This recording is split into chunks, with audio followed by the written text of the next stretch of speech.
안녕하십니까. 오늘은 척추분리증에서 척추 전반 전이증으로, 제목은 이래요. 오늘의 주제, 요추의 엑스레이 판독을 해서 척추분리증과 전방 전이증을 공부하도록 해보겠습니다. 요추, 우리 허리를 얘기하죠. 그래서 판독한다는데 병원에서 판단할 판자, 이걸 독자죠.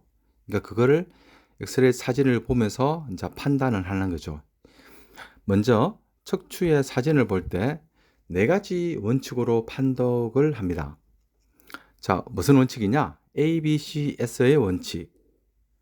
자, 얼라이먼트, 정렬 상태.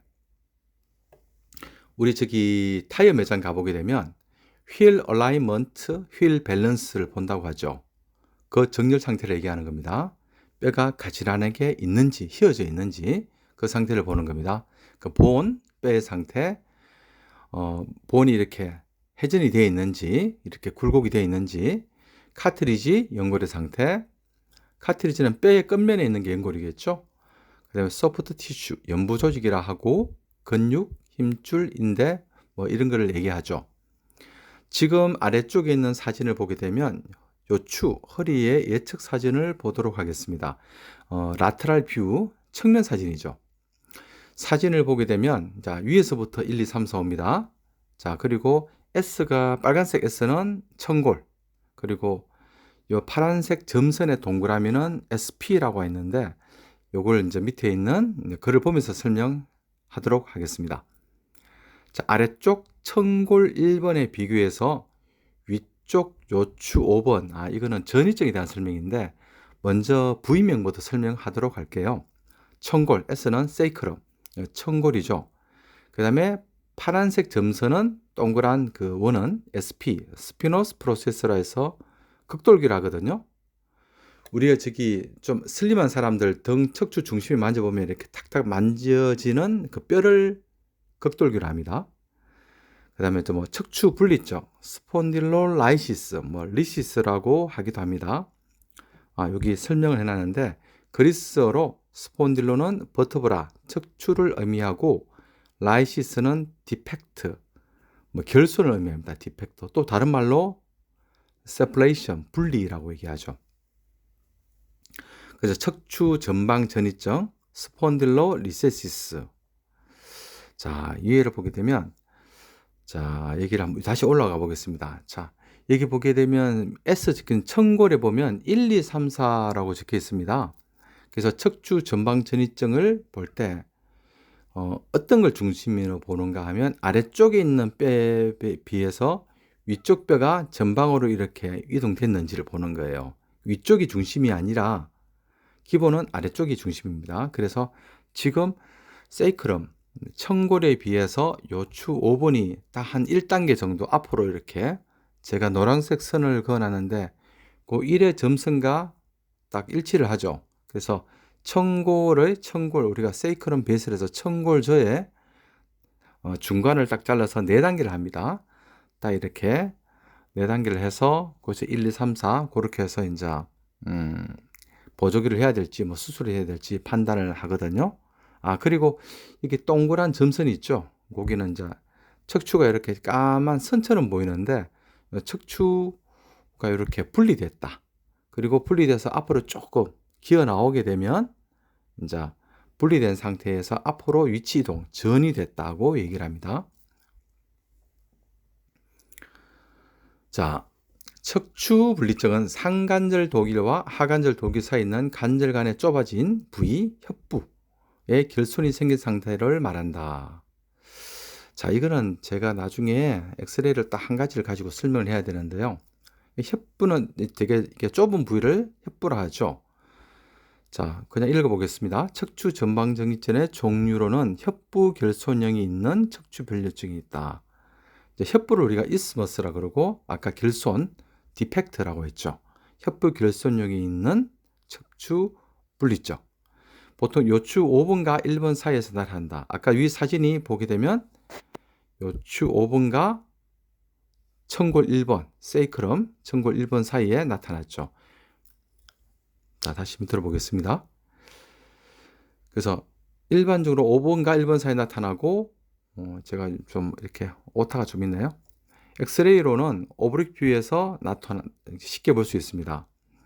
자, 오브릭 사진이 아니라 그림을 그려놨는데 협부결손형이라고 적혀 있어요. 그래서 이것도 제가 이걸 체크가 좀 불가능해서 좀 척추분리증, 우리가 계목이 날아갔다고 흔히들 얘기하거든요.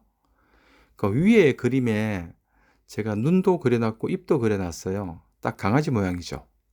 그리고 앞다리가 이제 까만석, 뒷다리가 있고, 그래서 지금 빨간 점선으로 적힌 게 저게 뭐 강아지, 개의 목이죠. 왜 스코티 사인인가 하면 이 개의 이름을 따서 사실은 이렇게 지어놨어요.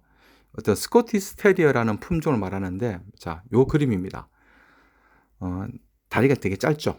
그래서 요 모양하고 비슷하다고 해서 스코티스 테리어를 따서 붙인 이름이 자, 스코티스 사인입니다. 스코티스 사인.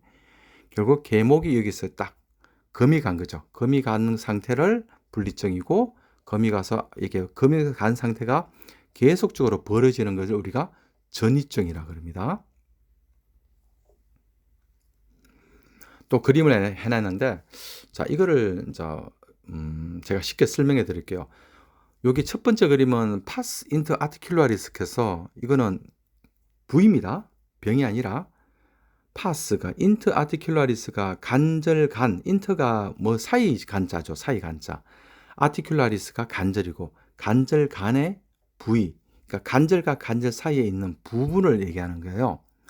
그 다음에 스폰딜로라이시스는 그 간절 간부 파스 인터 아티큘라리스가 벌어지면 그 사이에 금이 삭가면 우리가 스폰딜로라이시스라고 하죠. 결국 간절 간부가 금이 가고 금이 간 게 많이 벌어지면 어떻게 돼요? 전방 전이증이 되는 거죠. 스폰딜로 리세시스가 라이시스가 해서 나중에 리세시스로 바뀌어 나가는 과정이라고 볼 수 있죠. 자, 협부의 유전적 요소로는 봅시다. 협부의 형성 부전. 유전적 요소로서는 형성 부전, 선천성이죠. 그 다음에 이연성증, 뭐 의학 조직이 비성정적으로 형성되는 증상을 얘기합니다. 후천적으로는 자, 선천적인 거는 알겠죠? 협부, 아까 했던 간절 간부의 의학적으로 제대로 형성이 안 됐을 때 나타나는 경우죠. 또 형성 부전, 부전 자체가 불완전한 상태예요. 부전. 전자가 완전한 전자니까 안일부자입니다. 그래서 불완전한 상태. 자, 후천적인 협부의 급성 골절은 반복된 신체 활동이나 미세한 반복적인 스트레스로 인한 굴곡, 앞으로 구부리는 거, 신전, 뒤로 젖히는 거, 외전, 옆으로 이렇게 하는 건데 일어나면서 손상이 생깁니다. 주로 선천성이 많아서 6살 어린이들의 4.4%가 나타나면서 성장하고 어린이 되는 정성인들의 6%가 협부결손이 나타난다. 자, 결국 1.6% 저는 외상성이란 후천적 요소라고 할 수 있습니다. 협부결손이 후천적으로 오는 경우를 지금 그림을 이렇게 예시해 놨는데요. 뭐 아래 그림처럼 어릴 때 말타기 등등 강한 충격을 받거나, 자, 말타기 많이 해보셨죠? 이런 손상. 저도 말타기를 많이 했었는데 다행히도 뭐 척추 분리증이나 전이증은 아니어서 참으로 다행인 것 같아요. 등산 시 심하게 미끄러지거나 우리가 빙판이나 산행 중에 미끄러지는 외상, 이렇게 해서 이제 그 부위가 간절 간부가 금이 가서 생기는, 계목이 부러져서 생기는 척추 분리증. 자, 허리를 반복적으로 심하게 많이 사용하는 유체노동자에게 나타난다고 했죠. 이런 외상성으로 인한 후천적으로 협부결손이 생길 수도 있습니다. 주로 요추 5번에 많이 생기고 요추 4번에도 생길 수도 있습니다. 근데 사실 5번이 제일 많이 생깁니다. 자, 퇴행성 전방 전이증. 퇴행성 4번과 5번 사이에 많이 일어나고 뭐 디스크의 퇴행이나 후방 관절의 퇴행. 정상에 나타나는 남자는 5%, 여자는 10%. 여자가 좀 많죠? 이런 전방 전이증 환자 중에서 퇴행성이죠, 이렇게. 퇴행성입니다. 나이가 노화라가 되는 거죠. 환자 중에서 모두가 아픈 게 아니라 10명 중에 1명 정도 아프다고 해요.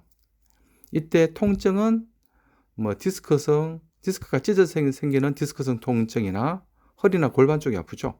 디스크 탈출증으로 인한 방사통, 다리가 땡기고 저리고 쑤시고 아픈 통증들, 그 다음에 파셋 조인트라 해서 후방 관절의 손상으로 생기는 후방 관절증, 또 척추관이 좁아지겠죠. 전이가 되게 되면 분리돼서 앞으로 밀리다면 내려오는 간이 척추관이 좁아 생기는 척추 협착증 등이 있습니다.